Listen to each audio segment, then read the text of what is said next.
민주주의 최후의 보루는 깨어있는 시민의 조직된 힘입니다. 이것이 우리의 미래입니다.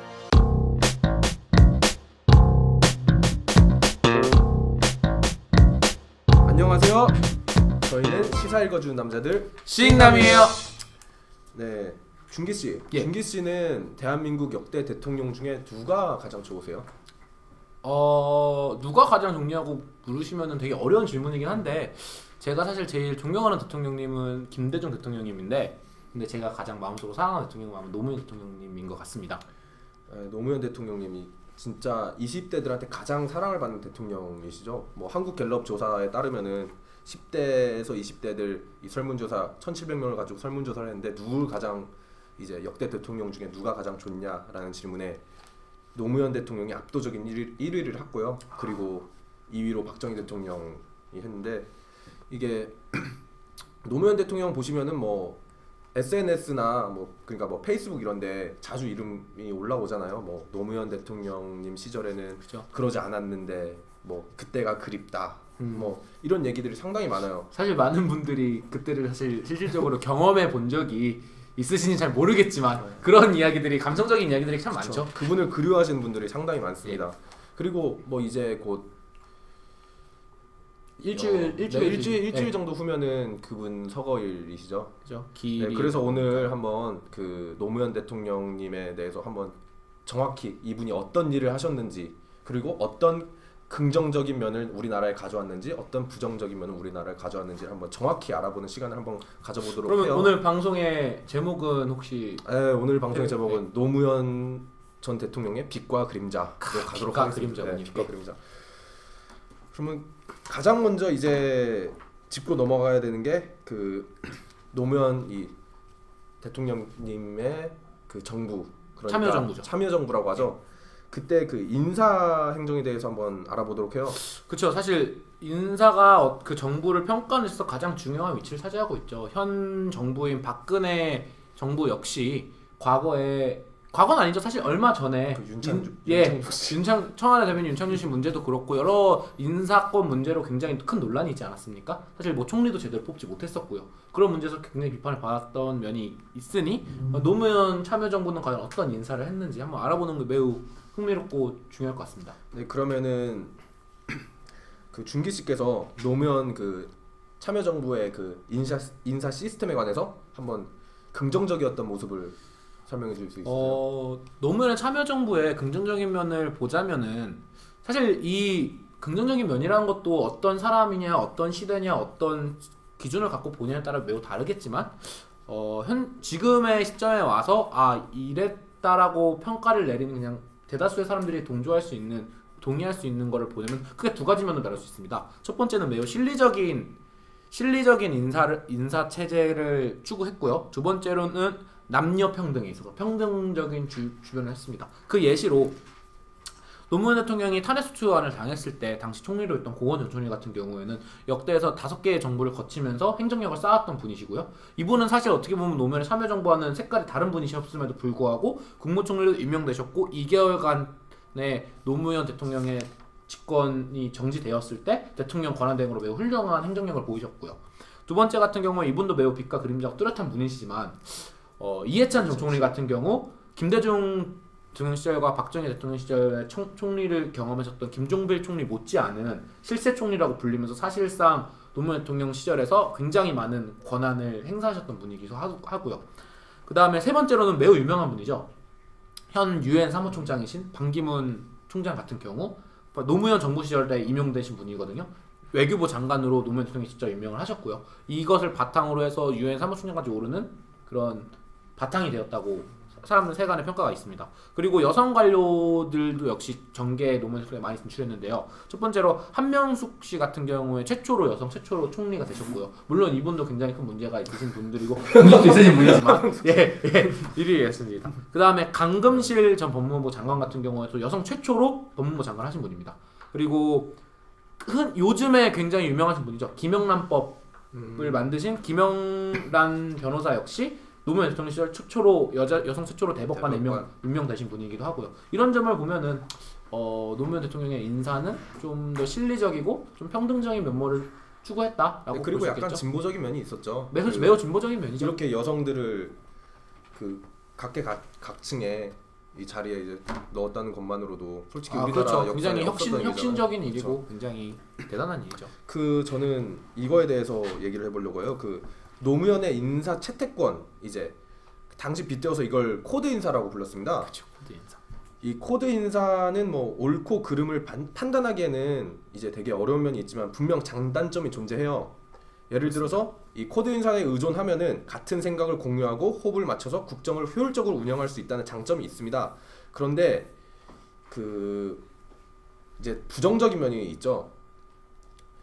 코드 인사는 이제 또 어떻게 보면 너무 당연한 거지만 이 노무현 씨의 코드 인사는 지나치게 이걸 고집함으로 인해서 국정 운영의 효율성을 크게 저해했을 뿐만 아니라 인사 관리 결정에 대한 질문들을 과격하고 의혹을 증폭시킬 수 있는 답변으로 반응해가지고 국민의 신뢰를 악화시켰습니다.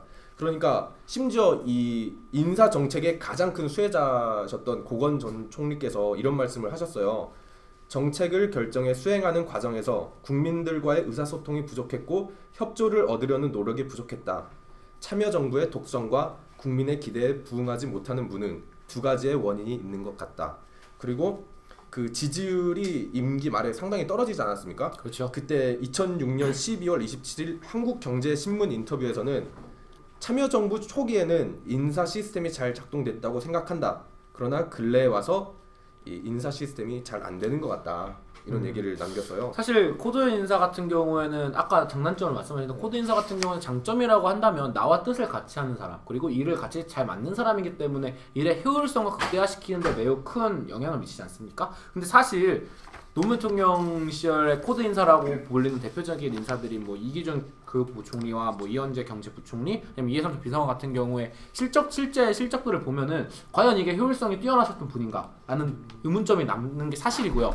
그 다음에 노무현 전 대통령 같은 경우에도 이 부분에 대해서 생각이 있었던 것 같아요. 그렇기 때문에 초창기에 노무현 대통령이 대통령이 되기 전에 선출직에 투표로 이제 대통령이 된다고 이제 취임식 이전에 행정부 고위직에 관련해서 국회 인사청문회를 개최하고 그걸 통해서 검증을 하는 시간을 가져보겠다고 얘기했습니다. 특히 국무총리를 비롯한 국정원장, 검찰총장 같은 국가 주요 관직에 임명될 사람들 모두 청문회하겠다고 했지만 이게 문제점이 무엇이냐면요. 국회 인사청문회 자체는 그분들을 심사는 할 수 있지만 대통령의 임명 동의를 거부할 수 있는 권한이 없습니다. 그렇기 때문에 이 코드 인사 자체를 노무현 대통령께서 조금 경계는 하셨지만 그렇죠. 그러니까 한마디로 청문회가 아무 의미가 없는 청문회였다는 거죠. 그게 결과적으로는 큰 의미가 없었던 거죠. 그러니까 의미가 없다고 얘기하기는 조금 뭐하지만 이제 그렇습니다. 결과론적으로 그리고 이 참여정부가 우리는 이제 낙하산 정부가 없다, 낙하산 인사는 없다 이런 식으로 얘기를 했었는데 이 뉴스메이커란 곳에서 이제 노무현 정부의 인사를 다 둘러봤는데 낙하산 인사는 없다라는 말이 무색하게 만들 만큼 그게 상당히 많았다고 해요. 그러니까 이게 노무현 정부 출범 이후로 공무원 수가 25,000여 명이 증가했고 장 차관직도 20여 개 늘었습니다. 그리고 이에 따라서 1년간 정부의 인건비 예산이 1조 5천억 원 늘었어요. 그리고 지금까지도 국민의 세금 부담은 매년 증가하고 있고요. 그리고 그러면 이렇게 많은 공무원들을 뽑고 장차관을 뽑았으면은 이제 행정 효율성 자체가 올라가야 될 거 아닙니까? 그런데 그 결과물인 정부 행정 효율성이 2005년에 비해 16단계 추락했다는 스위스 기관의 조사가 있습니다. 그러니까 이게 결국 이 코드 인사가 처음에는 긍정적인 면을 많이 보였으나 이제 노무현 정부 후반에 가서 부정적인 면을 더 많이 보이지 않았나 이 생각을 하게 합니다. 이 부분에 대해서는 조금 뭐 제가 짚고 넘어가야 될 문제가 있다고 보여지는데요. 뭐 이거 반론을 하는 건 아니고요. 아까 말씀하신 정부 조직의 비대화, 공무원 수가 늘어나고 그다음에 이로 인해서 세금이 올라가고 또 코드 인사 자체에 대해서 굉장히 코드 인사 자체에 문제가 있던 거는 100% 맞는 말씀이시고요. 이 부분은 비판받아야 할 부분이라고 생각합니다. 근데 이제 정부 조직의 비대화 문제에 관해서는 사실 노무현 정부는 스스로를 이제 진보 정부라고 표방하는 참여 정부라고 표방하는 것이었고 또 사람들의 복지와 그런 복지 증진과 여러 가지 평등을 위해 굉장히 노력하는 기관이었습니다. 사실 그렇게 보면은 진보 정부 같은 경우에는 대부분 보수 정부는 작은 정부를 추구하고 진보 정부는 큰 정부를 주장합니다. 이게 왜 그러냐? 보수 정부는 복지를 늘리되 자율성을 높이는 거고 진보 정부 같은 경우에 복지를 늘리되 자율성을 좀 낮추는 겁니다. 그렇기 때문에 공무원의 숫자가 늘어날 수 있는 거는 필요악이라고 볼 수도 있고 불가결한 문제라고 볼 수가 있거든요. 그렇죠. 사실 이 부분을 결과론적으로 공무원 수가 늘었기 때문에 세금이 늘었다라고 그냥 단편적으로만 본다면은 조금 문제가 있는 일이 아닌가라는 생각이 듭니다. 근데 분명 뭐 공무원 수는 늘어야 되는 게 맞는데 이제 그에 따라서 충분히 그 정부 행정 효율성 자체가 올라갔어야 되는데 그게 못 따라줬던 게 효율성 자체는 사실 작은 정부가 더 뛰어난 거는 사실이고 큰 정부는 효율성이 떨어질 수밖에 없지만 그만큼 뭔가 책임지는 자세가 있었어야 되는데 사실 책임지는 자세가 부족한 게 문제였죠. 왜냐면은 김대중 정부 시절에는 IMF라는 아주 국가적 재난이 터지지 않았습니까? 그때는 공무원 숫자를 매우 줄이는 방향으로 진보 정부였지만 시대적 상황에 따라 공무원을 줄이는 방향으로 갔지만 노무현 정부에는 경제가 굉장히 크게 성장을 했던 시기였고 호황을 누리는 시기였고 선진국으로 입진한 시기였기 때문에 저는 공무원 수가 늘어나는 것이 맞지 않았나. 그리고 효율성의 부재 같은 경우는 그거는 그 이후에 관리 문제가 아니었나라는 생각이 들어봅니다.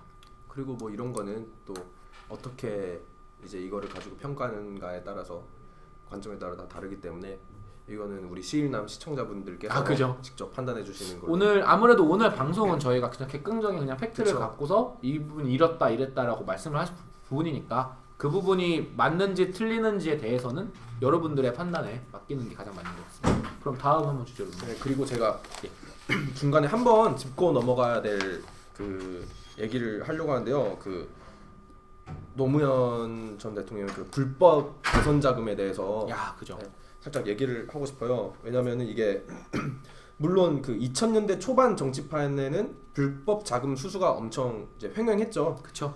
이제 뭐 한나라당 같은 경우도 뭐 차떼기 사건 등 이제 여러 가지가 있었는데 이제 2004년 이제 노무현 전 대통령의 경우에는 2004년 노무현 대통령은 후보 시절 당시에 이제 대선 캠프에서 쓴 불법 대선 자금 비용이 한나라당의 10분의 1을 넘으면 나는 이제 사퇴하겠다.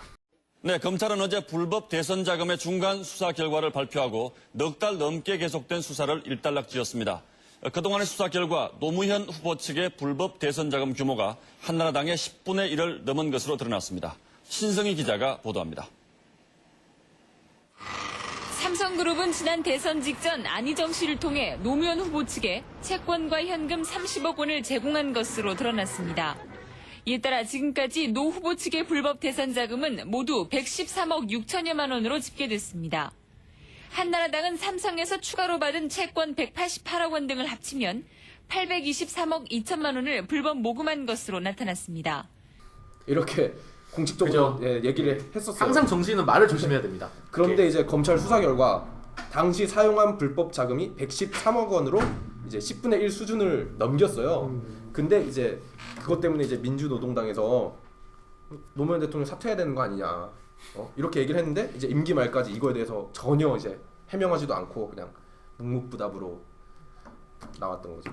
이 부분에 대해서는 제가 노무현 대통령의 지지자이기도 하고 굉장히 사랑하는 부분이긴 하지만 비판받아야 될 부분은 비판받아야 된다 생각합니다. 이 부분은 확실하게 해명을 하지 못하셨고 하지만 이 부분을 조금 변명이라고 한다면 사실 그 당시에는 아까도 말씀하셨듯이 굉장히 불법 자금이라는 거 정치판에서 불법 자금이라는 게 많이 돌던 시절이었고요.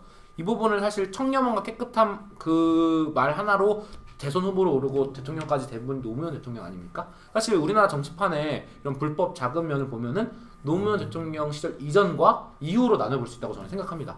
그 청렴한 부분에서요. 과거에는 너무나 이것이 자연스럽게 그리고 너무나 당연시하게 여겨졌다면 후반에 이르러서는 노무현 대통령 이제 대통령 이후에는 이 부분에 대해서 좀 더 도덕적인 모랄리티가 많이 올라가지 않았나.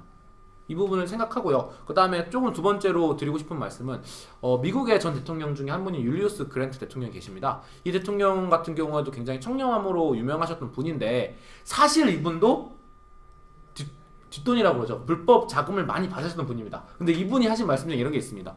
남들도 다 받는데 난 조금 받았다. 난 깨끗하다. 이렇게 말씀을 하셨는데요. 그러니까 이거는 물론 우스갯소리로 하는 말이고요. 이게 진짜로 하셨는 말씀인지 아닌지 정확히 밝히지 않았습니다. 하지만 그분이 불법 자금을 받았던 건 사실이고 이런 면을 보자면 노무현 대통령 역시 더러운 곳에 있었지만 그 중에서는 좀 깨끗하지 않았나? 라는 좀 변호 아닌 변호를 한번 해보고 이게 좀 싶었습니다. 아쉬운 부분이 예. 노무현 대통령께서 대통령이 되신 가장 큰 이유가 그 청렴함 그렇죠. 네, 이런 거를 강조하면서 불의와 타협하지 않는 불의와 타협하지 않는 이런 모습을 보이면서 대통령이 당선이 될 수 있었던 건데 우리 아이들에게 결코 불의와 타협하지 않아도 성공할 수 있다는 하나의 증거를 꼭 남기고 싶었습니다. 네, 이제 그 말이 무색하게 나올 정도로 이제 예, 그 부분은 그 매우 부분은 아쉬운 부분인 아쉬운 것 부분. 같습니다. 네, 근데 보통 그 노무현 전 대통령님을 존경하신다는 분들은 이런 사실들은 전혀 잘 모르시는 것 같더라고요. 그래서 저희가 이제 뭐 그렇게 비판하려고 하는 건 아니고 이런 사실도 다 알고 뭐 좋았던 면이 있고 나빴던 면이 있고 이런 걸 알고 넘어가자. 사실 노무현 대통령께서는 정말 이 청렴함과 깨끗함 하나로 그 대통령 자리까지 오르셨고, 근데 이 청렴함과 깨끗함 때문에 결국에는 정치권에서 매우 힘든 상황을 겪으셨고 마지막 말미가 굉장히 좋지 않으셨습니까? 이 부분을 바라보면은 굉장히 아쉬운 부분인 것 같습니다. 그러면은 이번에는 제가 그 노무현 전 대통령의 그 교육 정책에 대해서 좀 얘기를 해보려고요. 그렇죠. 근데 이 부분에 있어서는 정말 이게 노무현 전 대통령님을 이제 사랑하시는 분들께는 좀 미안하실 수 있으실지 모르시겠지만 정말 그 어두운 면이 저는 상당히 많았다고 생각하거든요. 예. 일단 가장 먼저 그 대학 등록금 그죠. 문제를 제가 한번 얘기를 해보려고요. 이게 자율화 이후, 그러니까 89년도 대학 등록금 자율화 이후에 꾸준히 인상이 되었으나 참여정부 때 폭이 제일 가팔랐어요. 이때가. 예. 등록금이 엄청나게 많이 올랐죠. 뭐 이때 뭐 김진표 교육부 총리가 뭐 국립대 등록금을 사립대 수준으로 뭐 이런 말도 안 되는 얘기를 한번 한 적이 있고요. 뭐 이거는 지금도 뭐 새누리당 계열 인사가 지금까지도 계속 그 공격하는 그 주제입니다. 그 교육 정책에 있어서는. 그리고 이제 그 사교육비가 이때 당시에 어마어마하게 많이 올랐어요. 그 참여정부를 거치면서 천정부지로 상승했습니다. 그 노무현 정부가 들어오고 나서 한 2년 후인가 그게 사교육비가 한 2배 정도 더 올랐어요. 그 예전보다. 그러니까 이제 진보적인 교육 정책을 표명하면서 학생 개개인의 자율성과 창의성을 살릴 수 있는 교육이라고 이제 이렇게 홍보는 했지만 이제 그 자율성과 창의성의 그 겉모습에 집착한 나머지 그 결과적으로 공교육을 붕괴시켜 버렸어요. 여기서 사실 그 이해찬 정총리 같은 경우가 많은 비판을 받는 부분이 바로 이 교육 네. 부분 때문이 아닙니까? 특히 흔히들 우리 이해찬 세대라고 하잖아요. 88년, 네. 89년, 87년 세대인가요? 그 연생 세대들이 굉장히 그 당시 수능 등급제가 도입되면서 네. 굉장히 그렇죠. 멘붕에 빠지기도 했고요. 굉장히 큰 혼란에 빠지기도 했죠. 그래서 그 부분에 대해서는 저는 이렇게 봅니다. 이거는 100% 노무현 정부 실책이 맞고요. 실책이 맞고 이 부분은 분명히 노무현 대통령도 통감하셨을 겁니다. 자신이 잘못했다는 거. 하지만 이 부분을 단순히 경책이 실패했기 때문에 노무현의 잘못이다라고 바라보기보다는 저는 물론 잘못이죠. 책임을 져야 되는 입장이기 때문에 잘못이긴 하지만 제가 볼 때 당시 이 관리했던 행정부처와 행정관리직과 대통령께서 너무 이상주의적인 생각을 갖고 있지 않았나. 그렇죠. 왜냐하면 제일 첫 번째로 제가 교육에 있어서 중요한 게 4대 개혁 입법 법안을 노무현 대통령이 취임하면서 말씀하시지 않았습니까? 국가보안법을 개정 혹은 폐지시키겠다. 두 번째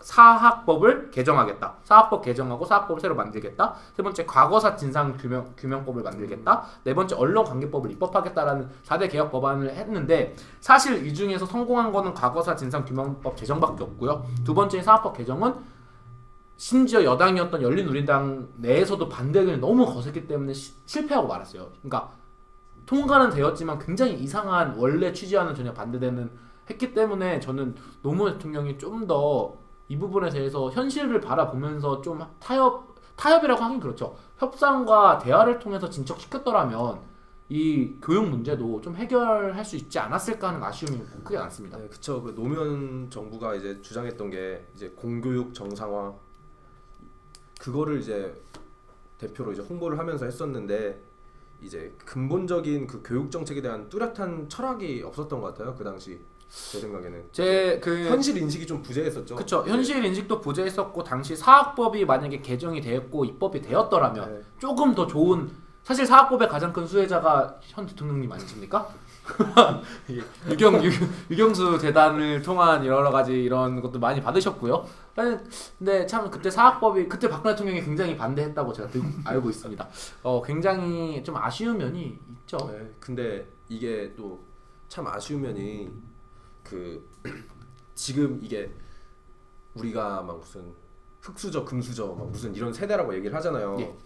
이 여파가 이때 발생했다고 보는 의견들이 꽤 있어요. 그 노무현 정책 그 실패로 인해서. 왜냐면은 이때 그 개천에서 용났다는 말이 무색한 사회로 바뀌었다. 그러니까 사교육에 들인 돈이 곧 아이들의 미래로 연결된다. 왜냐면은 이때 강남 8학군 그리고 특목고, 자사고 이런 애들이 전부 수능 1등급을 휩쓸어 버렸거든요. 예. 수능 등급제 아주 네. 굉장한 맹점이었죠. 그러니까 이제 돈을 쏟는 만큼 성적으로 이어지는 시스템을 만들어 버렸다. 이제 완전 뭐 사다리를 완전 걷어차 버렸다. 사실 이게 아까도 말씀드렸지만 사학법 개정이 제대로만 이루어졌다면 이게 좀 더 이러지 않았을 텐데 이러한 아쉬움이 남습니다. 저는 그 부분에 대해서는 굉장히 큰 아쉬움이 남아서 계속 이 말씀을 드리는데요. 어쨌든 이때 이게 실패해 버렸으니까 그쵸. 그 당시에 그게 안 좋게 지금까지 그 여파가 특목고도 문제도 그렇고 여러 그런 학교 관련 문제, 특목고와 수능 등급제 및 여러 문제들이 사실 그 흑수저와 금수저가 사교육비를 들이는 만큼 네. 이렇게 된다. 이게 사실 그때 공부하는 게 저도 맞다고 봅니다. 근데 그때 이제 완전 이제 올라오지 못하게 막아버렸죠. 이제 그렇죠. 노무현 그 대통령의 의도는 분명 그러지 않았을 거라고 저는 생각해요. 네, 근데 이제 그렇지 않았죠. 예. 의도는 그렇지 않았지만 진짜 결과적으로 올라올 수 있는 사다리를 그러니까 차버린 그런 흔히 거죠. 우리들이 얘기하죠. 의도는 좋았으나 결과는 좋지 않았다. 이 말이 딱 어울리는 부분이라고 저는 보고요. 또 노무현 대통령의 아직도 논란이 되는 부분이죠. 과연 로스쿨을 도입하는 게 맞았나? 이 부분도 굉장히 큰 논란입니다. 네. 교육 부분에 있어서요. 왜냐하면은 개천에서 용났다는 게 사실 사법고시가 굉장히 큰 영향을 미쳤거든요. 근데 로스쿨 제도 도입으로 인해 사법고시가 폐지되고 이번에 존치도 확실히 폐지됐다고 네, 확실히 폐지됐어요. 예, 기사가 떠뜸으로 해서 저는 굉장히 감사한 마음을 갖고 있지만 예, 그런 점에 비례 보실 때 의도는 좋았으나 결과는 좋지 않았다. 이상적이었죠. 이제 굉장히 이상적이었다. 현실 인식을 하는 부족했다. 부분이 좀 부족했다. 그 부분이 저와 태호 형의 개인적인 평가, 주관적인 평가인 것 같습니다. 그럼 다음으로는 한번 그 노무현 정부의 그 국방, 안보 국방에 대해서 한번 이 부분은 또 아주 짚고 넘어가는 문제죠. 저는 분명 그 노무현 전 대통령님께서 하셨던 연설 있잖아요. 작토권 해소해야 된다. 명연설이시죠. 그거는 진짜 제가 너무나 사랑하는 연설입니다. 진짜.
진짜 저는 그 영상을 볼 때면 가슴이 진짜 뜨거워지죠. 가슴이 뜨거워져요. 예. 진짜 그렇게까지 그 군비리에 엮인 사람들을 깠었던 대통령도 역대 없었고. 그럼요.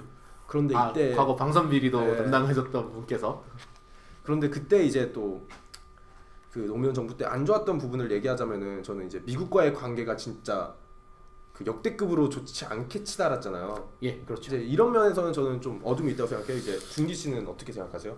이 부분은 이제 좀 외교적인 문제와 함께 좀 결합이 되는데요. 사실 이 미국과의 관계가 좋지 않았다는 부분은 저도 아까 인사권에서도 얘기했지만 굉장히 노무현 정부는 실리적인 면모를 추구했다. 이상적인 정부지만 실리적인 면모를 추구한 굉장히 모순된 정부라고 저는 생각하거든요. 외교 문제에 관해서도 그렇게 생각합니다. 미국과의 관계에 있어서도 가장 중요한 북핵 문제 관련에 있어서 노무현 정부가 주장했던 거는 동북아 교현자론입니다. 동북아 교현자론이란 국제 정치에서 사실 대한민국이 여태까지 외교적으로 무언가 주도적으로 했던 적이 한 번도 없었습니다. 대부분 미국과 중국 혹은 러시아 혹은 심지어 우리 북한보다 외교력이 모자라다는 평가가 굉장히 많았었거든요. 왜냐면 북한은 핵 갖다가 미국과 1대1로 외교력을 펼치는데 우리나라는 사실 미국의 편성에서 무엇을 하느냐라는 게 대다수의 의견이었고요. 이 상황에서 노무현 대통령 정부 시절 때 참여정부가 주장했던 것은 중국과 미국과 일본과 러시아, 북한 이 여러 가지 강대국들이 모여있는 이 북핵 문제에 관한 여러 가지 익힌 이해관계에서 대한민국이 주도적으로 가운데 서서 균형자 역할을 하겠다. 대한민국이 미국 편을 들면은 미국 쪽으로 쓰러지고 중국 편을 들면 중국 쓰러져서 제대로 옛날 과거 그 역사를 보면 광해군 혹시 조선시대 광해군 아시나요? 중도 외교. 예, 중도 외교를 통해서 여러 가지 실익을 얻었다는 평가가 있는 약간 그와 비슷한 외교 정책이었죠. 그렇기 때문에 당시 과거 친미적으로 일변도였던 그런 외교 정책에서 어느 정도에 있어서 미국과의 관계에 있어서 조금 더 부딪히는 면도 있었고 특히 햇볕 정책을 이어받은 노무현 정부로서는 부시 정부와는 부딪힐 수밖에 없는 현실이 사실이었어요. 그리고 사실 일본과의 관계도 그렇게 썩 좋지 않았지만 독도 문제에 있어서 노무현 대통령이 연설하신 거 보면 굉장하지 않습니까? 근데 너무 또 외적인 얘기였나요? 예. 독도 저는 그래서 이 부분을 좀 실리적인 면을 차지하기 위해서 미국과의 관계에 있어서 조금 우리가 과거에 내지 않았던 목소리를 낸 것이 아닌가. 그 입장에선 미국 입장에선 그럴 수 있겠죠. 아니 이놈이 맨날 내 말만 듣던 놈들이 갑자기 아니 그게 아닙니다라고 얘기하니까 기분이 나쁠 수도 있는 거죠. 그래서 관계가 좋지 않게 되지 않았나라는 게 저의 생각입니다. 이게 준기 씨의 이제 그렇죠. 저의 생각이고 대부분 노무현 대통령을 좋아하는 사람들이 갖고 있는 생각이 아닐까라는 생각이. 저는 이걸 약간 이런 식으로 봐요. 예. 그 북한 문제에 있어가지고 우리나라가 그때 당시에 미국이랑 진짜 극단적인 대립에 치우치는 상황이었습니다. 그 육자 회담에서 그 미국의 제재안에 대해서 정면으로 반대하고 오히려 한국을 돕고 북한의 핵을 용인하지 않겠다는 우방국들의 입장과 정면으로 반대를 했었어요. 노무현 정부에서. 그리고 북한이나 이제 중국을 상대로는 이제 자주 아니면 뭐 자주국방 이런 얘기를 전혀 하지 않았고 뭐 이 동북공정 문제가 있지 않았습니까? 그때는 크게 도마 위에 올라왔을 때도 노무현 정부는 뭐 미국한테는 자주를 얘기하면서 이제 중국에 있어서는 뭐 자주적인 모습을 보여주지 못했거든요. 그 당시에 있어서도. 그리고 이 햇볕 정책을 두고 미국하고 일본 이렇게 전통적인 우방국들하고 계속 대립을 했기 때문에 저는 이 문제에 있어서는 아직도 현재까지도 우리나라는 솔직히 말하면은 뭐 군사적인 면에 있어서만큼은 미국의 영향력을 벗어날 수 없다고 생각해요. 지금까지는 현실적으로. 그런데 이렇게 벗어날 수 없는 상황에서 이렇게 미국에게 적대적인 모습을 보였다는 거는 상당히 외교적으로 저는 좋지 않았던. 그러니까 분명 자주 적여야 되죠. 근데 현실적으로 분명 저는 되게 노무현 대통령이 상당히 이상주의자였다고 아까도 생각해요. 말씀드렸듯이 이상적인 생각을 하면서 실리적을 챙기기 위한 모순적인 정부였다라고 말씀드렸죠. 분명 자주 국방을 해야 되는 건 맞지만 현실적으로 우리는 예전에 노무현 전 대통령님께서 얘기하셨듯이 미국이 주도하는 질서 그거를 따라갈 수밖에 없다 그렇게 얘기를 하셨잖아요. 그렇죠. 근데 그것처럼 이제 주도하는 질서를 따라가 하나 현실적으로 노무현 대통령은 또 그렇게 얘기를 하면서도 그게 반대되는 입장을 계속 보여왔고 그렇게 그럼으로 인해서 미국과의 관계가 그 당시에는 상당히 좋지 않았다. 이거는 저는 되게 부정적인 면으로 봐요. 노무현 국방 정책에 있어서는. 그 부분에 있어서는 저도 살짝 제가 좀 반론을 드리고 싶은 게 있는데 사실 미국이 세계 질서를 지도하니 그걸 따라야 된다라고 했던 노무현 대통령님의 말씀이 맞는 말이지만 아까도 말씀드렸듯이 노무현 정부 참여정부는 굉장히 실리 외교를 중시했습니다. 이 부분에 대해서 제가 드리고 싶은 말씀은 제가 김대중 대통령 시절의 햇볕 정책에 대해서 한번 공부를 해본 적이 있는데 김대중 대통령이 주장하셨던 바는 햇볕 정책의 가장 중요한 주인공이 북한과 한국이 아니라 중국과 미국이라고 말씀하셨어요. 그러니까 중국의 협조가 없이 북한 문제 햇볕 정책이 성공할 수 없고 미국의 협조가 없이 북한 문제가 성공할 수 없다라고 말씀을 하셨는데 노무현 시절 때는 부시 행정부였단 말이에요. 부시 행정부. 어떻습니까? 북한을 악의 축이라고 선언하면서 적대시했었죠. 그러면서 북핵 문제를 강제적으로 군사적으로 해결하려고 하는 모습을 보였기 때문에 햇볕 정책의 기조를 이어받은 노무현 정부로서는 자신의 실리를 찾으면서 햇볕 정책의 기조를 이어가기 위해선 중국과의 좀 더 긴밀한 협약이 필요했고 미국의 부시 행정부의 아주 무식하고 강력한 그런 외교적 행동에 있어서는 조금 더 멀리 해야 될 필요성이 있지 않아서 그로 인해 불화가 일어나지 않았나라고 저는 생각을 하고 있습니다. 저는 이렇게 생각하는데요. 우리나라가 그 당시에 북한을 좀 너무 많이 옹호한 면이 없지는 않아 있는 것 같아요. 왜냐면은 이제 북한 인권 문제에 대해서 얘기를 하는 도중에 그 외교에서 갑자기 기권을 한 적이 있어요. 또 그렇죠. 그러다가 이제 또 그런 이제 모습 때문에 안보 협력에서 한국이 미국을 등지려고 하는 게 아니냐 뭐 이런 얘기도 많이 나왔고요. 그리고 남남 갈등이라는 그 국내적인 정치 갈등이 이게 좀 많이 생겼습니다. 그 북한 문제를 두고 그 맹목적인 대북 유화 혹은 감싸기 정책 행보라고 뭐 물론 이거를 그 북한을 이제 적으로 보느냐 아니면은 함께 나아가는 동료 혹은 뭐 감싸줘야 될 동반자로 보느냐 이거에 대해서는 뭐 사람마다 의견이 다 다르잖아요. 근데 저는 기본적으로 뭐 분명 준기 씨는 그 햇볕 정책을 이제 긍정적으로 보시는 하지만 저는 정확히 말씀을 드리자면 햇볕 정책은 실패한 정책으로 봅니다.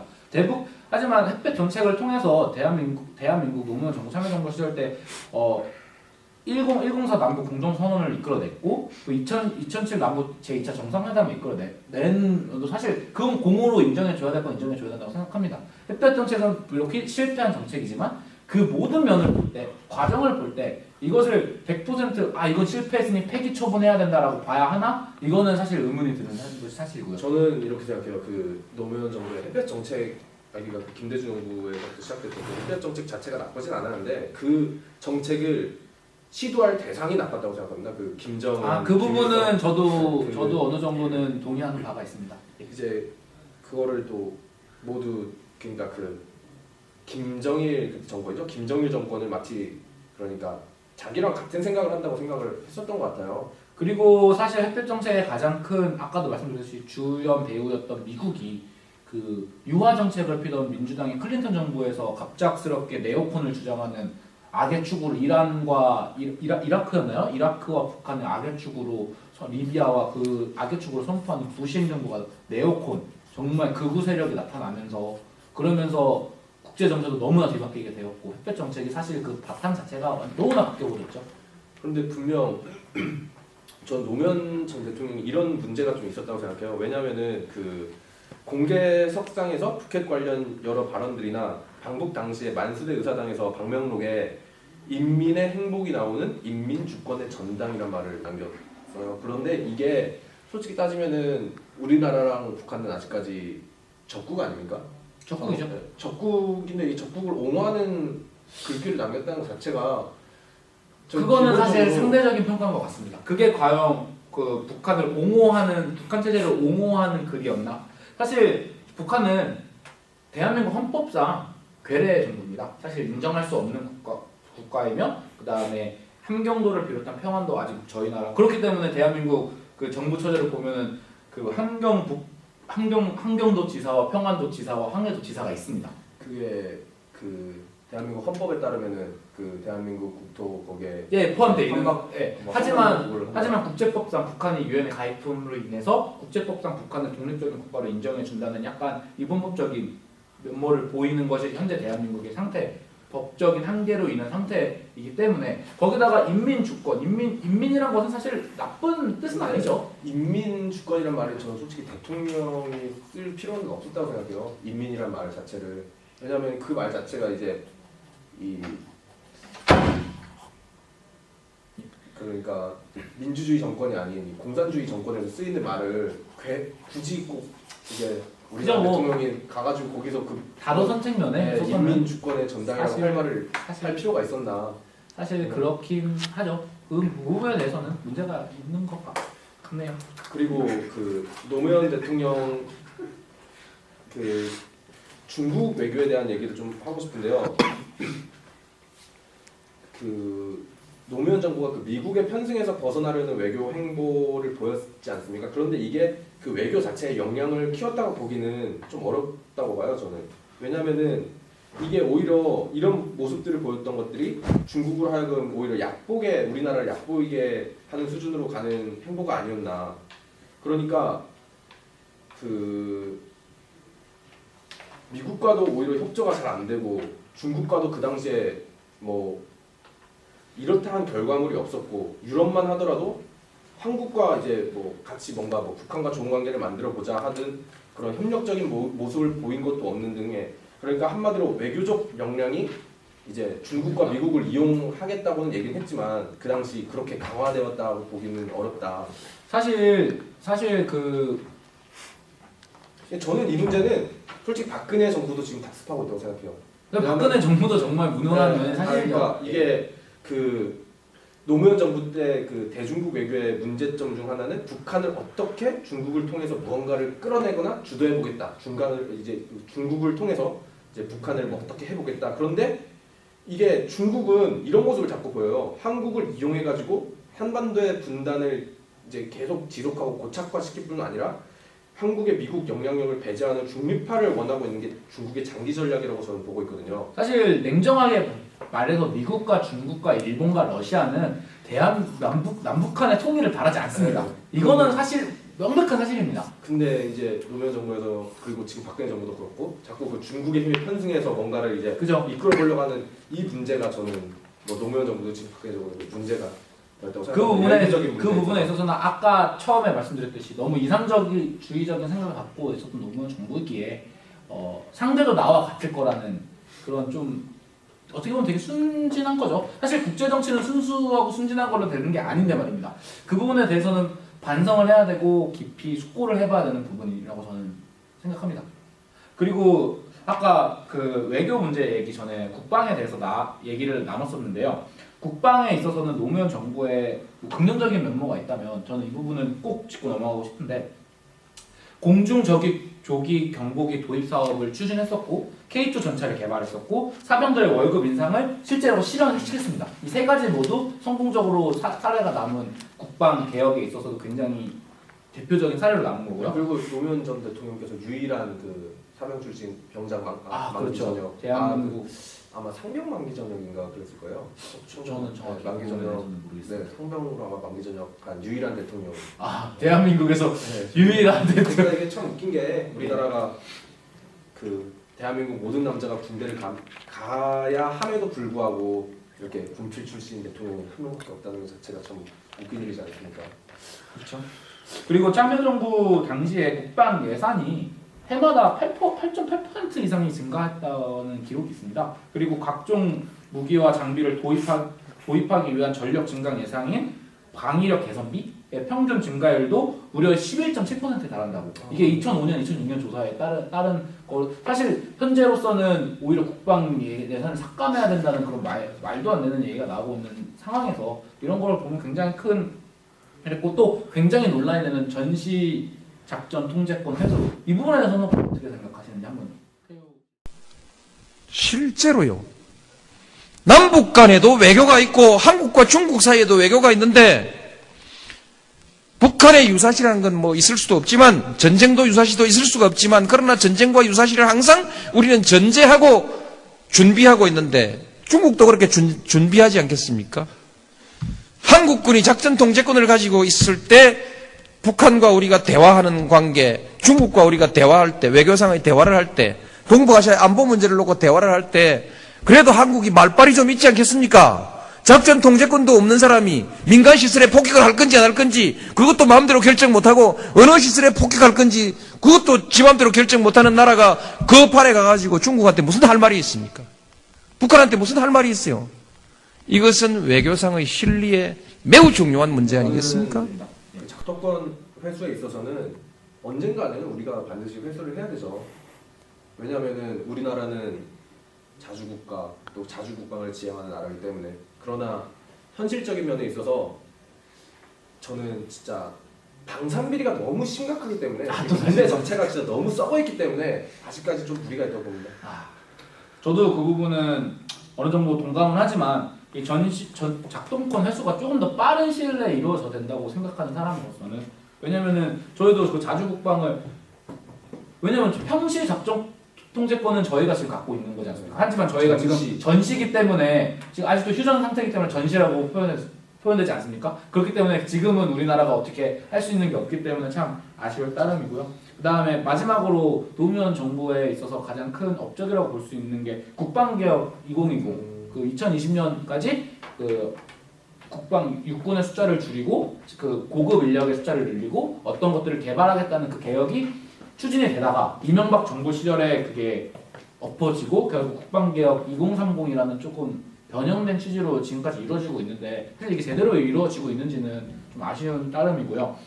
그다음에 국방개혁 2020에 되었던 게 해군 항공대 설치와 잠수함 사령부 설치가 예정이 되어 있었음에도 불구하고 이명박 정부 시절에 이게 세금이 너무 많이 나가는 이유로 폐지가 되었었죠. 네, 그 잠수함 사령부 설치는 요번에 설치가 됐어요. 박근혜 정부. 아, 박근혜 설치됐습니까? 예. 그게 됐고 그런데 저는 그 국방개혁 2020의 경우에 이제 이런 단점 같은 걸 하나 짚어보고 넘어가자 한다면은 그 당시 지상군의 병력 감축이 지나치게 많았다 이런 말이 있어요.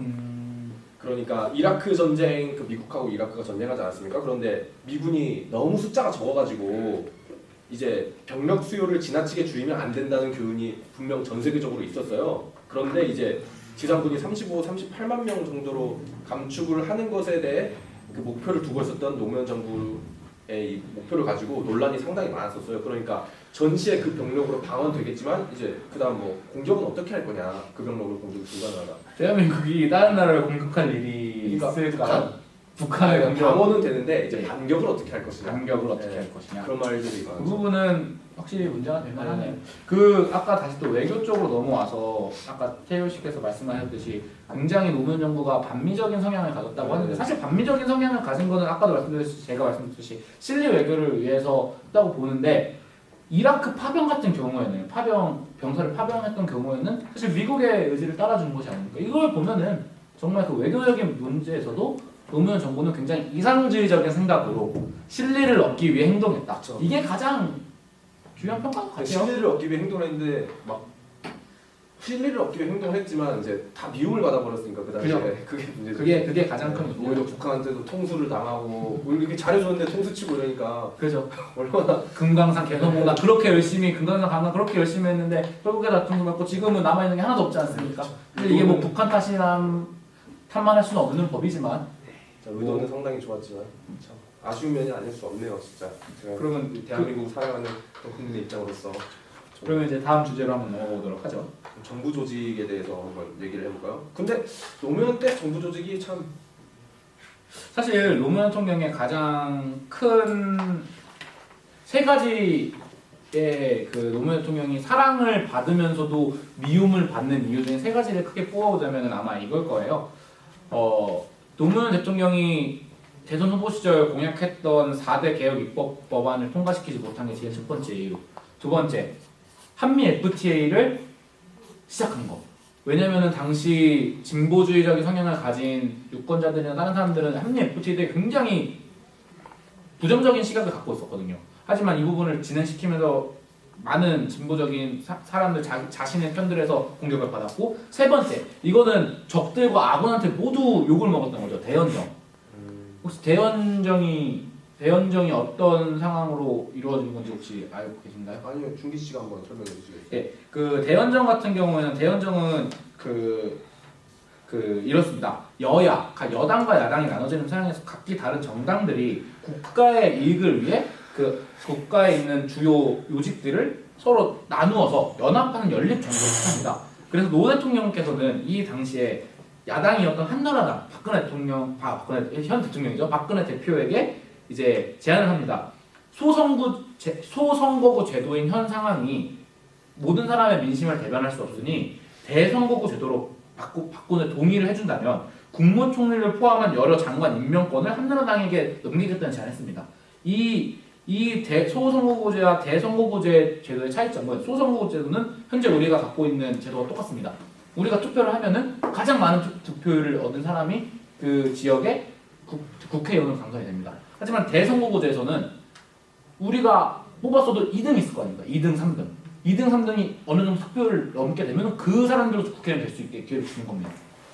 그렇기 때문에 많은 사람들의 의견을 대변할 수 있다는 장점이 있겠죠. 더불어 두 번째로는 호남에서는 민주당, 영남에서는 한나라당. 당시 이게 고착화했던 지역주의를 타파할 수 있는 굉장히 큰 역시 이상주의적인 생각. 네, 타파하려고 했으나 오히려 더 고착화되고 그랬죠. 예, 그렇게 대연정 파동이 일어나면서 노무현 대통령은 굉장히 큰 지지도를 잃었고 그러면서 정부 조직이 와해되기 시작했고 그렇기 때문에 결국에는 끝 마무리가 굉장히 레임덕이 심하게 오면서 정부 지지율이 5% 이하. 5% 이하 떨어지는 굉장히 큰 비극을 맞게 됐죠. 예, 이 부분은 참 아쉬운 것 같아요. 사실 진짜 전 지역주의 타파 그거에 대해서는 진짜 그 의도는 정말 상당히 이제 긍정적으로 봐요. 그런데 현실적으로 그 친노라고 불리는 세력들이고 호남 지역을 중심으로 오히려 더 이제 그 지역주의가 더 고착화되고 그러지 않았습니까? 사실 정확히 계파를 나누자면 김대중 대통령 시절 때는 동교동계가 호남이고 친노라고 흔히 친노 패권주의라고 하는 그 부분이 이제 민주당 내 영남 세력들 네, 부산 그렇죠. 마산 이쪽에 있는 이쪽에 있는 사람들의 이제 흔히 말하는 문재인 전 대표 같은 분들을 이제 친노 패권 세력이라고 하는데 사실 저는 친노가 패권 세력인지 잘 모르겠고요. 예, 그건 나중에 뭐 기회가 되면 한번 다뤄보도록 하고. 그래서 참 대연정이란 게 이상주의적인 생각이었지만 현실은 너무나 맞지 않는 일이 아니었을까. 그러면서 정부 조직이 와해되고 정부가 힘을 잃게 되고 정통성과 명문성을 잃게 되는 매우 최악의 선택이 아니었나 이렇게 한번 생각해 봅니다.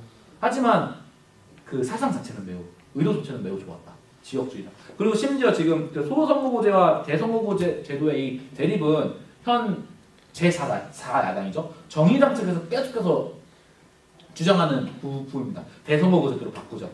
하지만 아직까지 그 부분에 대해서는 집권 여당과 야당 쪽에서는 왜냐하면 자기네들은 안 하면 더 좋으니까요. 그렇죠. 예, 괜히 했다가 다른 애들 커지게 되면 그렇기 때문에 안 해주고 있는데 저는 언젠가 대한민국의 정치가 발달하기 위해서 흔히 이런 얘기가 있지 않습니까? 대한민국의 최종적인 안정적인 정치 형태의 방향은 독일식 정치라고. 독일식 정치가 이 대연정이 계속해서 일어나면서 선거구 제도를 독택하는 나라거든요.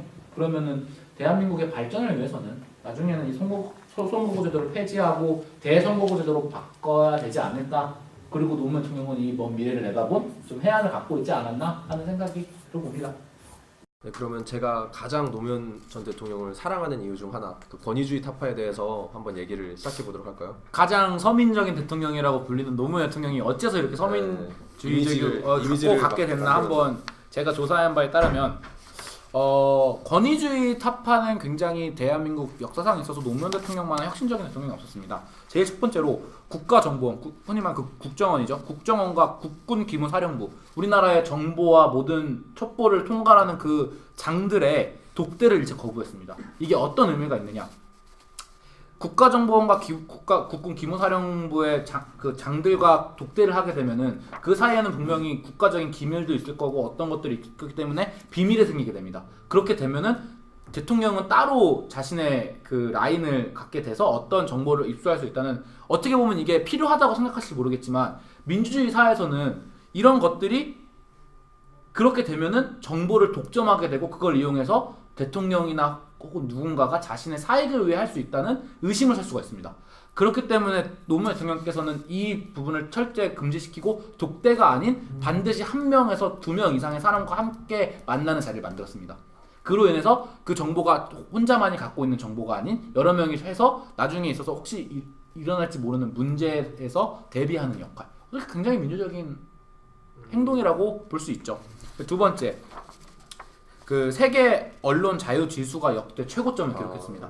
현재 2016년 박근혜 정부의 순위는 최하인 70위를 달리고 있고요. 그다음에 과거 2009년 이명박 정부 시절에는 언론 자유 지수 순위가 69위였습니다. 근데 2005년과 2006년 세계 언론 자유 지수 프레스 프리덤 인덱스에 따르면 저희 나라가 약 34위와 31위를 왔다 갔다 하는 최고 수준의 그 언론 자유 지수를 가졌는데요. 우리나라 역대 최고. 역대 최고입니다. 이보다 더 높은 적은 없고요. 그다음에 이제 세 번째로는 호주제를 폐지했습니다. 호주제 폐지가 어떤 의미가 있느냐? 당시에는 적어도 2005년, 2004년 요맘때까지만 해도 굉장히 가부장적인 사회라고 볼 수 있는 좀 남성 중심적인 사회에 불같지만 인사 정책을 봐도 아시다시피 여성들의 사회 촉진을 매우 시켰고 호주제를 폐지함으로 인해서 이거죠. 내 자식 만약에 부모님이 두 분이 있었는데 이혼을 하게 되면 자식은 무조건 아버지 쪽으로 가던 거에 반면에 이제는 어머니가 그 족보에 호적에 올릴 수 있는 가져갈 수 있는 권리를 권리를 가지게 된 거죠. 여성 인권이 매우 신장됐다. 그 다음에 네 번째로는 이제 과거사 진상 규명을 통하게 아까 그 4대 입법 법안 중에 유일하게 통과된 과거사 진상 규명법이 제정이 되면서 이 단체를 만들어서 6.25 전쟁 당시 양민 학살이나 전시 민간 희생 사건, 보도혁명 학살 사건, 아니면 국민방어군 사건, 각종 간첩 조작 사건 등을 다시 재조사를 통해서 국가가 침해했던 인권들을 보호해주고 다시 재구축해주고 심지어 과거 독립운동이셨던 여운형 의사 같은 경우에는 빨갱이다 친일파다라는 논란이 많았는데 그 부분을 확실하게 공고해서 국가 훈장까지 내리는 이런 업적을 쌓은 것이 이 노무현 대통령이 갖고 있는 권위주의 타파에서 가장 큰 업적이라고 저는 생각합니다. 네, 저는 이게 참 모순점이 있었어요. 그 권위주의 타파를 노무현 전 대통령님께서 주장을 하셨는데 그 특이한 점이 하나 있어요. 노동자를 특이하게 강경하게 엄청나게 탄압을 하셨었어요. 이제 제가 그 얘기를 한번 짚고 넘어가려고 하는데요. 구속당한 노동자 수가 김영삼 정권의 2배였다는 비판을 받고 그리고 그 노동자들이 크게 다치고 심지어 죽는 일도 있었습니다. 그 노무현 전 대통령님께서는 한때 노동자들과 손잡고 같이 민주화를 외치던 사람이었는데 3명의 노동자, 농민이 길거리에서 경찰 곤봉과 방패로 구타당해 죽었습니다. 그것도 2차례. 그게 재발 방지를 약속하면서 유감을 표했지만 똑같은 일이 또 벌어졌어요. 그리고 역대 정부별 구속 노동자 수를 봐도 그 노태우 정부 이후에는 노무현 정부가 압도적으로 높고 그리고 노동 형태별 구속 노동자 수를 보면은 대부분이 비정규직 노동자 이 노조원들이었습니다. 그리고 이 정부마다 노동계에서 다뤄지는 이슈가 다른데 참여정부의 경우에는 사용자 측의 고용 형태가 교묘하게 변하는 시점이어가지고 그때 엄청난 이슈가 되었었고요. 그러니까 한마디로 그 예를 들자면은 노동의 사각지대에 있는 사람들 있지 않습니까? 특수고용 노동자, 그 화물연대 아니면 뭐 하도급 노동자, 각종 서비스업, 뭐 골프장 캐디 이런 분들의 처우가 상당히 문제가 됐어요. 그러니까 이런 참여정부 시절에 이들 노동자에 대한 기본권이 막 무시되고 탄압당했으면서 이 영화 카트 혹시 아시나요? 영화 카트가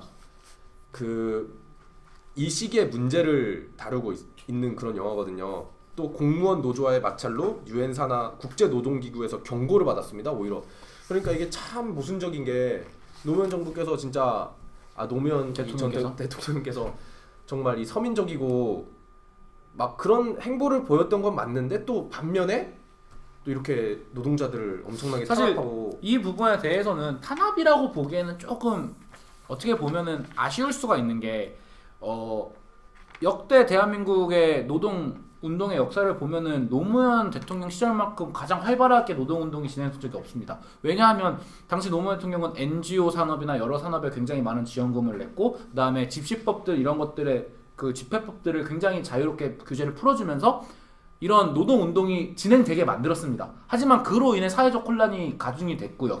그로 인해서 경찰 병력들이나 정경들이 투입이 돼서 그걸 막다 보니 희생이 난 것이고 그 구속된 노동자 수가 많다는 것은 그만큼 노동 운동의 수가 과거 전두환, 노태우, 김영삼, 김대중 시절에 비해 굉장히 많기 때문에 그럴 수밖에 없다고 저는 생각하거든요. 이게 참 모순적인 거죠. 그러니까 자기가 이제 규제를 풀었는데 이제 많이 이제 그런 게 발생하니까 또 오히려 그러니까 규제를 특히 이런 거죠. 뭐 예를 들어 이런 거죠. 뭐 1000명의 사람이 있는데 그 중에 한 명의 죄인이 있다. 그러면 그 한 명의 죄인을 구속하면은 한 뭐 0.1%라고 볼 수 있지만 갑자기 뭐 100만 명의 사람이 있다. 그 중에 한 1000명에서 10,000명 이상이 죄인이다. 그러면 이제 그 퍼센테이지가 올라가는 거죠.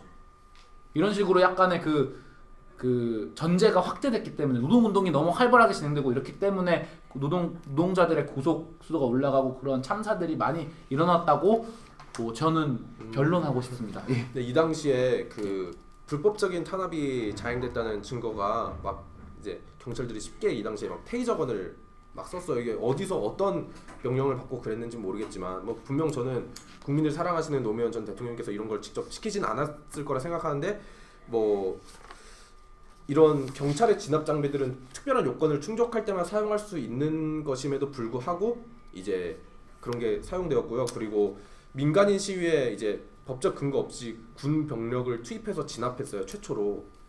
이게 대추리 사태라고 혹시 아시는 분이 있으실지는 모르겠는데 이때 군시설 보호라는 명분이라도 되려면은 위수령이라도 이제 내려졌어야 되는데 이제 보상조차 마무리되어 있지 않은 상태에서 이제 민간인 재산에 마음대로 철조망치고 군병력을 막 투입해버린 거죠. 근데 이게 아무 절차를 거치지 않고 그를 동원했다는 것 자체가 그 당시에 문제가 될 만하죠. 예. 이러한 행동을 딱 보고 일각에서 막 50으로 돌아간 거 아니야? 이런 그 당시 그것까지는 조금 오바인 것 같고요. 예. 그 당시에 이런 기사가 났었어요. 50으로 돌아간 거 아니냐 막 이러면서. 그러니까 참 분명 아까도 말씀드렸듯이 이상주의적인 생각을 가진 실리적인 정부 자체가 굉장히 모순적이지 않습니까? 사실 어떤 정부든 모순점을 갖고 있습니다. 사실 지금 박근혜 정부가 창조 경제와 굉장히 저는 그거 별로 안 좋아합니다. 예, 창조 경제란 말. 창조 경제부터 해서 뭐 굉장히 서민적인 정부를 하지만 진짜 행보를 보면은 사실 그렇지 않지 않습니까? 말과 행동이 다른 것은 어쩔 수 없는 것 같고 한 단편적인 면만 보고 이 정부를 평가하는 것은 조금 무리가 있다고 저는 이렇게 생각합니다. 당연히 저도 그런 거 별로 안 좋아합니다. 그 뭐 증서 없는 복지 뭐 이런 말.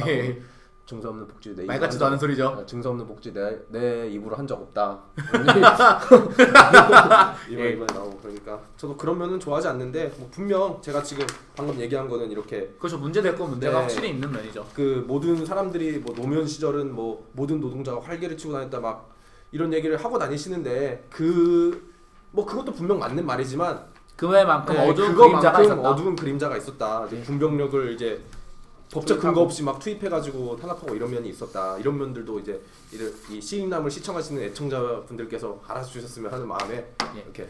그리고 저는 한 가지 노무현 본 주제 다음 주제로 넘어가기 앞서서 한 가지 조금 제가 코멘트하고 싶은 게 노무현 정부의 저는 가장 큰 업적 중에 하나가 이거라고 생각하거든요. 국가 비난 재난 상황 때 어떻게 대처했는지. 예를 들어서 사스가 발병했을 때 흔한 예시로 우리 근래 메르스 사태가 있었죠. 사스 사태가 발생했을 때, 그 다음에 태안 기름이 유출됐을 때, 그 다음에 김선일 씨가 피랍당했을 때, 이런 국가적 재난적 상황에서 사실 박근혜 정부 시절에 이뤄서 세월호 사태나 이런 좀 메르스 사태나 국가 재난 상황에서 그들이 대처한 것을 박근혜 정부가 대처한 것에 비해서 노무현 대통령께서 노무현 참여정부가 대처했던 면은 굉장히 뛰어납니다.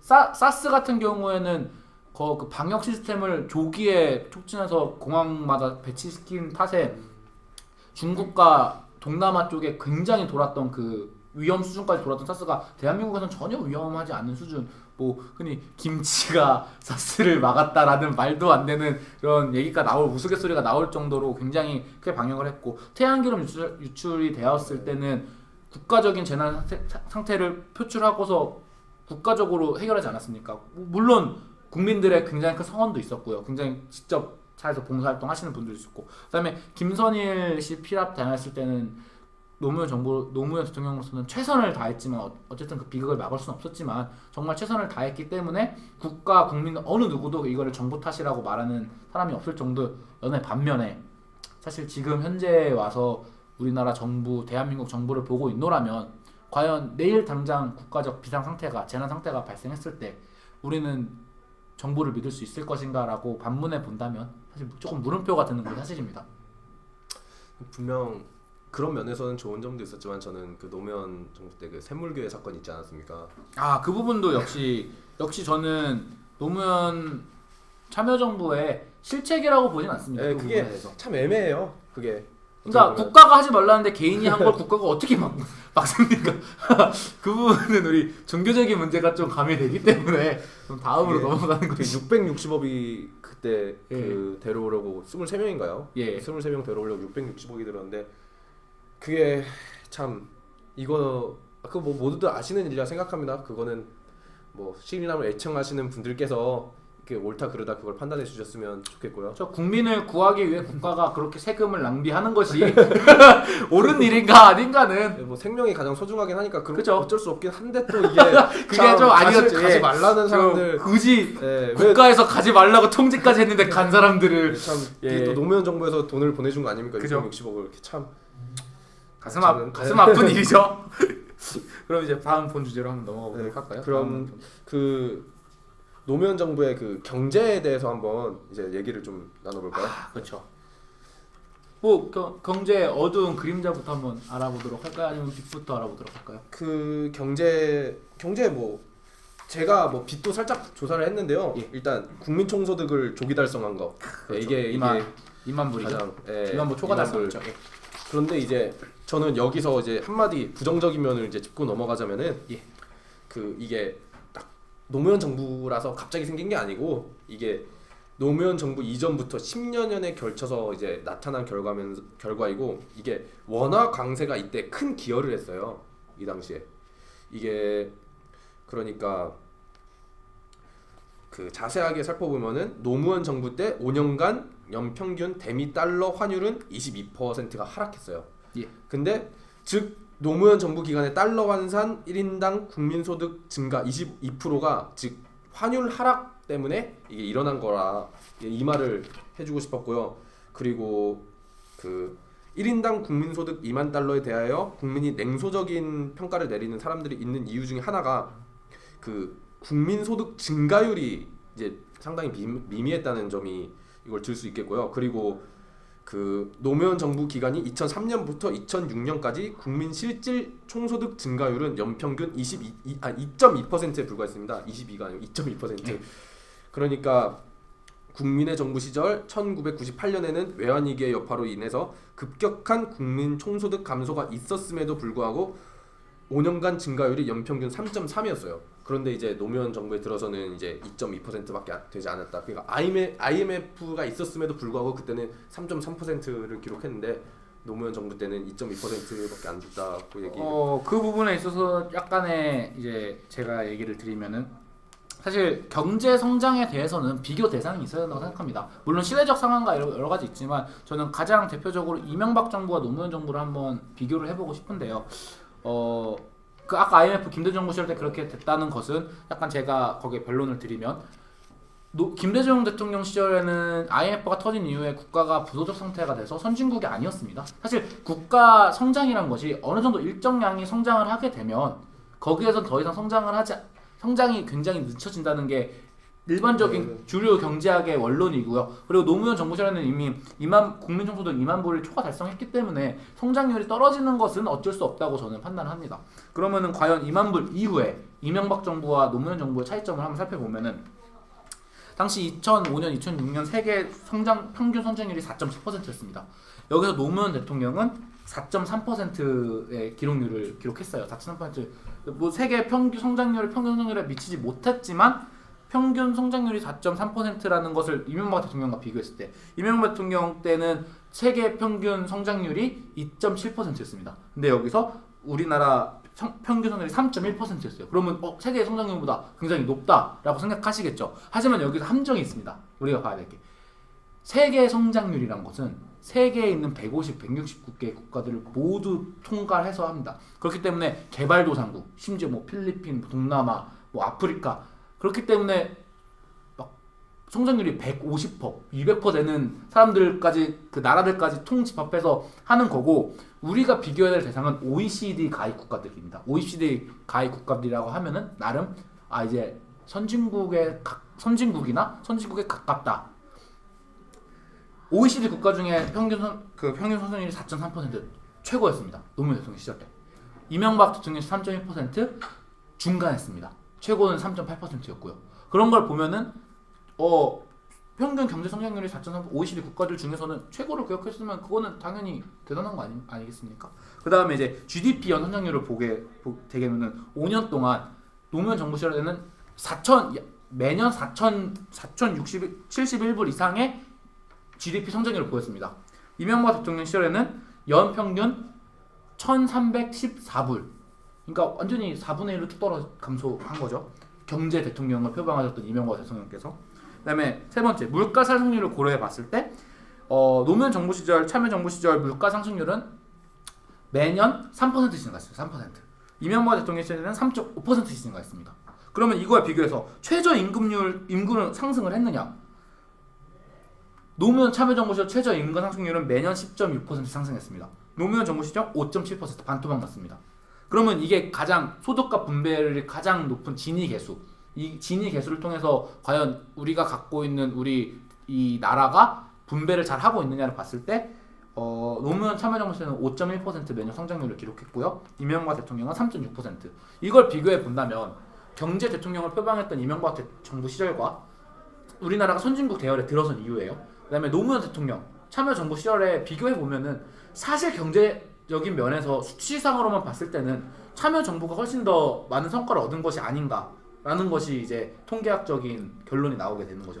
그런데 이게 또 이제 시대적 상황에 따라 다르기 때문에 그죠, 물론 시대적 상황과 직접적인 비교는 할 수 없는 게 왜냐하면 그 당시 그 이명박 정부 시절에 그 서브프라임 모기지 사태가 그렇죠. 가장 중요한 거죠. 전 세계가 이제 완전 다 불황이 생겼기 때문에 이게 뭐 그 직접적인 비교는 할 수 없겠지만 뭐 노무현 그 전 대통령님께서 2만 달러 이걸 달성했다는 것 자체는 저는 긍정적으로 그러면 그 여기서 보면은 그 잃어버린 10년이라고 흔히들 얘기하죠. 보수 언론에서 얘기하는 그분들이 이제 주장한 것이 이것입니다. 경제 성장률은 아시아에서 가장 낮아졌고 사회 양극화는 역대 가장 심각한 상태가 됐다. 세금 폭탄과 생계비 폭등, 일자리의 고갈 등으로 서민들은 최저한의 인간다운 생활마저 잊어버렸다. 부동산 가격의 폭등으로 서민들은 내 집 마련의 꿈을 잊어버렸다. 공교육의 붕괴로 기러기 아빠가 양성되고 가족들은 행복을 잊어버렸다. 이태백, 20대 태반이 백수, 십장생, 10대들도 장래에 백수가 될 것을 걱정하는 말이 유행할 정도로 청년 실업으로 젊은이들은 미래의 꿈을 잃었고 연금은 파탄났고 작년에만 극빈층이 30만 명이 증가하는 등 복지 사각지대는 더욱 늘었으며 공무원 수만 늘리는 등 혈세만 먹고 비대진 정부를 만들어 놓고 알뜰 유능한 정부라고 이야기하는 노무현 정부는 거짓말을 하고 있는 것이다 라는 게 보수 언론에서 그 당시에 잃어버린 10년이라고 포장했던 것입니다. 그럼 여기에 대해서 반론을 하는 이건 노무현 재단에서 나온 얘기입니다. 하는 거 보면 우리나라 경제는 외환 위기로 인한 부작용을 극복하고 선진국 진입을 성공했습니다. 혁신 주도형 경제, 능동적 개방, 균형 발전 등 동반 성장 전략을 통해 성장과 복지가 동시에 선순환되도록 경제 체제를 개선하였습니다. 1인당 국민소득 2만 달러, 종합주가지수 2000포인트, 수출 3,200억 달러, 국가 경쟁력 11위들은 우리나라 경제가 현재 어디와 있는지를 수치상으로 보여주고 있습니다. 외환위기로 인해 본격화된 양극화 문제도 적극적 사회투자 전략을 통해 고비를 넘기고 있습니다. 양극화는 세계화 지식정보와 사회 도래에 따른 구조적 현상으로 세계 각국 선진국들이 공통적으로 겪고 있는 현상이기 때문에 단순히 우리 정부의 과실이라고 보기에는 문제가 있습니다. 노무현 정부는 양극화를 공론화하고 복지 지출 확대 등을 통해 이를 해결하고자 한 최초의 정부로 2005년부터 분배율 등 각종 지표가 개선되고 있습니다. 이런 면을 보았을 때 과연 그 보수 정부들이 얘기했던 그 우리나라 경제에 잃어버린 물론 제가 인정할 건 부동산 정책은 실패했습니다. 제가 짚고 넘어가. 그 부분은 실패한 것이 확실합니다만 과연 전체적인 경제 면으로 봤을 때 보수 언론들이 얘기하는 잃어버린 10년이란 것이 사실일까? 왜냐하면 이 10년이라는 건 굉장히 추상적인 면으로 짚고 있거든요. 뭐 경제 양극화가 됐다, 내 집 마련의 꿈을 잊어버렸다, 뭐 20대 태반이 백수다. 하지만 여기 노무현 재단에서 발표한 거는 굉장히 수치적인 것을 갖고 와서 그것이 틀린 말이라고 반박하고 있다고 보면은 과연 이것이 경제적으로 실패한 정부인가를 보면은 약간 물음표가 든다고 볼 수 있을 것 같습니다.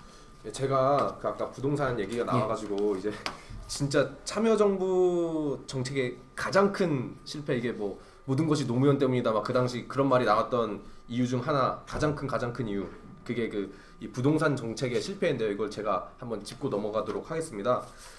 이게 그 부정할 수 없는 노무현 정권의 그 실책이죠. 이게 집권과 동시에 투기꾼들을 잡겠다며 집값과의 전쟁을 선포했습니다. 그러면서 양도세 중과, 종합부동산세 부과, 주택거래신고 지역 지정, 분양 상한가 전면 적용 정책 등 부동산에 대한 전반적인 과세 및 증세, 규제 정책을 추진했습니다. 그 당시에 전문가들 사이에서 이게 뭐 터무니없다, 이거 5년 안에 못한다. 그러나 이제 노무현 정부는 이제 분명 그 로맨티스트지 않습니까? 난 할 수 있다. 낭만주의자였죠. 그게 할 수 있다면서 이제 단기본 딱 한꺼번에 밀고 나갔는데요. 그 의도와는 달리 이제 부동산 가격이 천정부지로 치솟아 버린 겁니다. 이제 수도권의 집값의 경우 48.26% 폭등했고요. 그리고 이제 강남 불패란 말이 나오면서 전 국민이 이제 다 이제 집 사자, 집 사면 돈 번다. 이제 강남 집값이 이제 일주일에 수천만 원씩 막 매매 가격이 오르고 사실 현재에 이르러서 부동산 고착화가 되고 현재 이런 경제적인 위기를 갖고 온 게 사실 부동산을 잡지 못해서라 네. 말이 맞습니다. 그 부분은 인정해야 될 거 인정해야 되는 거죠. 이게 경제학자들이 그렇게 얘기를 하고 있어요. 이제 양도세 중과를 노무현 정부가 이제 추진한 건데 이게 부동산 투기 수요를 근본적으로 차단하지 못한다 이런 말이 있고 이게 필연적으로 조세 증가를 일으켜서 도리어 부동산 가격 폭등을 유래할 수도 있다. 예, 맞습니다. 그리고 대통령이 이제 그리고 임기 도중에 공공연히 이제 뭐 강남 어디 막 부촌에 그 고유 명사를 거론하면서 구제를 했는데 이게 오히려 그 대통령이 이제 여기 잘 될 거다 이게 펌프해주는 격이 돼버리니까 사람들이 오히려 거기 가가지고 더 투기를 해버린 거죠. 그리고 가장 큰 세 가지 그 부동산 대책의 실패는 크게 세 가지로 볼 수 있는데요. 이게 자신이 공약한 분양가 상한제 등을 시장 논리 운운하면서 거부한 거랑 뉴타운과 기업특구 등 개발 법안들을 통과시켜 강북과 지방의 개발지들을 무분별하게 지정한 것, 그리고 김진표와 이현재 등 경제 관련 그 출신들 이 분들을 대거 경제 중추에 활용한 것, 그러니까 인사에서 이 부분 살짝 문제가 있다. 관료 출신 인사들은 관료제가 있기 때문에 굉장히 좀 진보적이고 혁신적인 정책을 펼치는 데 있어서 어려움이 있죠. 그렇기 때문에 이 부분에 대해서 굉장히 큰 문제가 됐던 거고요. 그때 뭐 10배 남는 장사, 뭐 10배 빚지는 장사 이런 말 하면서 영국에 뿌리를 두고 있는 뉴타운 건설법과 혁신도시, 기업도시 등 각종 지방 사업들을 벌여 공급 과잉을 초과했고요. 그때 그 여파로 지금도 빈 아파트들이 상당히 많지 않습니까? 집값은 상당히 높으면서 안타까운 일입니다. 그리고 그럼으로 인해서 이제 당시 투기꾼들이 정부의 규제안이 곧 투기에 대한 가이드라인이라고 여겼을 정도였습니다. 그리고 집권 후반기에 와가지고 이 대책과 논란이 있던 정책들을 막 이제 정립을 했는데요. 이미 그 천정부지로 뛴 부동산 가격은 지금까지도 돌아올 생각을 하지 않습니다. 그러면서 이제 그 영향이 우리 20, 30대한테 큰 부담을 지우고 있고 우리 지금 내수 시장 자체도 부동산에 의지할 수밖에 없는 상황을 만들어 버렸습니다. 그러니까 한마디로 부동산 가격이 떨어지면 내수가 망하는 상태에 이르러 버린 거죠. 사실 노무현 대통령 시절에 가장 큰 그림자라고 한다면 이 부동산 정책이 아니었나 저는 그렇게 한번 생각해 봅니다. 이 부동산 정책을 만약에 제대로 잡았더라면 노무현 정부가 경제적으로 실패한 정부라는 오명도 쓰지 않았을 뿐더러 그렇죠. 참 아쉬운 거죠. 이 부분은 근데 100% 실패한 정책이고요. 욕을 먹어 마땅하다고 저는 봅니다. 이게 진짜 국정 지지도 하락에 가장 큰 영향을 미쳤죠. 요인이었죠. 그러면 여기까지 저희가 사실 노무현 참여정부 같은 경우에는 정말 드라마틱한 이야기가 많고 정말 공과사가 뚜렷하게 구분되어져 있기 때문에 사실 다루는데 매우 큰 어려움이 있는 것 같습니다. 사실 저희가 한미 FTA 같은 경우는 아예 다루지도 않았는데 그 부분도 살짝 짚고 넘어가면은 신자유주의가 지배하고 있던 2005년, 2006년 그 시절에 노무현 대통령은 사실 신자유주의에 편승해서 한미 FTA를 진행했고 현재 대한민국은 한미 FTA 수요를 얻고 있지 않습니까? 물론 이명박 정부 시절 거기에 대해서 큰 논란이 있었지만 그것을 반대했던 것은 한미 FTA 자체를 본질을 반대하는 것이 아니라 한미 FTA를 협상하는 데 있어서 우리나라가 너무 저자세로 나갔기 때문에 그 부분에 대해서 수정하라는 의견이 많았기 때문에 반대 그 집회가 촛불 집회들이 많았던 것이고요. 사실 한미 FTA 같은 경우에는 노무현 대통령의 좀 미래해안적인 그런 생각이 많이 담겨져 있던 정책이 아니었나? 그건 좀 긍정적으로 봐요. 예. 그러니까 뭐 인사 문제부터 해서 안보, 국방, 외교, 정부 조직과 권위주의 타파, 경제 문제에 이르기까지 노무현 대통령은 정말 특히 참여정부와 노무현 대통령은 정말 그야말로 빛과 그림자가 정말 많았던 것 같습니다. 그 외에 이제 뭐 그 그림자에 대해서 조금만 제가 이제 언급을 하자면은 뭐 약간 노무현 전 대통령께서 지금까지도 막 인터넷 커뮤니티에서나 이런 데서 가끔씩 희화되는 면들이 있지 않습니까? 그렇죠. 그런 면들을 일배와 약간 일배라고 하죠. 막 그런 데서 이유가 왜냐면 막 남북 대화만 잘 되면 깽판 쳐도 좋다. 뭐 그놈의 헌법 막 약간 과격한 언행들이 좀 있었어요. 그리고 말 실수가 좀 많았던 것 같아요. 그게 좀 전 안타까워요. 그게 저는 이렇게 봅니다. 사실 약간 변론, 제가 죄송한데 약간 변론을 하자면 노무현 대통령만큼 언론에 자주 노출된 대통령이 있었나? 라고 되물어 본다면 사실 박근혜 대통령과 이명박 대통령을 보면은 어떻게 생각하십니까? 거의 언론에서 보기 힘든 대통령이지 않습니까? 좀 그러니까 그게 긍정적인 면과 부정적인 면을 갖고 있는데요. 왜냐하면 그게 권위주의 타파를 이제 실현하기 위해서 그런 면을 보여주셨는데 그에 따른 그 전 어둠이라고 봐요. 그렇습니다. 네. 자주 노출됨에 따라서 당연히 사람이 말을 많이 하게 되면 말실수가 따를 수도 있고 뭐 그놈의 헌법 같은 경우는 사실 농담조로 했지만 뭐 대통령이 할 농담은 아니다라는 것이 사회적인 중론이었고요. 이게 약간 또 문제가 될 수 있는 발언이 일본에서 가장 존경하는 사람이 누구인가 했을 때 원래는 김구였지만 김구는 정치적으로 성공 못해서 난 링컨으로 바꿨다 뭐 이런 아니 농담으로 그 영상을 보시면 아시다시피 그냥 농담으로 하신 그러니까 말씀이죠. 이게 예. 농담이지만 이제 대통령께서는 이런 그쵸. 말을 하면 안 되는데 그 참 무게 아쉬운 거죠. 좀 아쉬운. 네. 그러니까 여태까지 대한민국이 사실 권위주의적인 대통령에 매우 익숙해져 있지 않았습니까? 뭐 김영삼도 그렇고 노태우 대통령도 그렇고 굉장히 심지어 지금 박근혜 대통령도 굉장히 권위주의적인 대통령인데 이런 대통령들 사이에서 이런 좀 기행을 일삼는 대통령께서 출마하시니 나타나시니 굉장히 논란이 될 수밖에 없죠. 독도를 그때 예전에 2004년 7월에 한일 정상회담 때 그 다케시마라고 그건 잘못된 겁니다. 그건 잘못된 거죠. 그게 그 이제 통역하시는 분께서 오히려 독도라고 얘기를 하셨죠. 노무현 대통령이 다케시마라고 했는데. 굉장히 잘하는 행동이라. 그러면 이쯤에서 이제 네, 저희가 이쯤에서 한번 이제 마무리를 좀 짓도록 해볼까요? 그럼 노무현의 빛과 그림자를 계속 알아봤는데 저희가 굉장히 솔직히 양이 너무 많아서 지루하실 수도 있으실 거예요. 왜냐면 왜냐면 할게 더 많지만 지금 할 것도 굉장히 더 많이 남아 있고 하지만 너무 시간이 오래 걸린 탓에 이쯤에서 정리할 생각인데 저는 저희가 한번 디파인했으면 좋겠어요. 과연 노무현 대통령에 대해서 한 줄 평을 저희 시익남의 항상 대표적인 그거죠. 한 줄 평을 내려보자면은 먼저 한번 저는 이렇게 남기고 싶어요. 그러니까 좋아해도 좋고 싫어해도 좋은데 그러니까 좋아할 거면 정확한 이유를 알고 좋아하고 싫어할 거면은 정확한 이유를 알고 싫어해라. 우리 노무현의 빛과 그림자 시익남을 봐라. 네, 정확히 알고 해라. 깔 거면 알고 까라.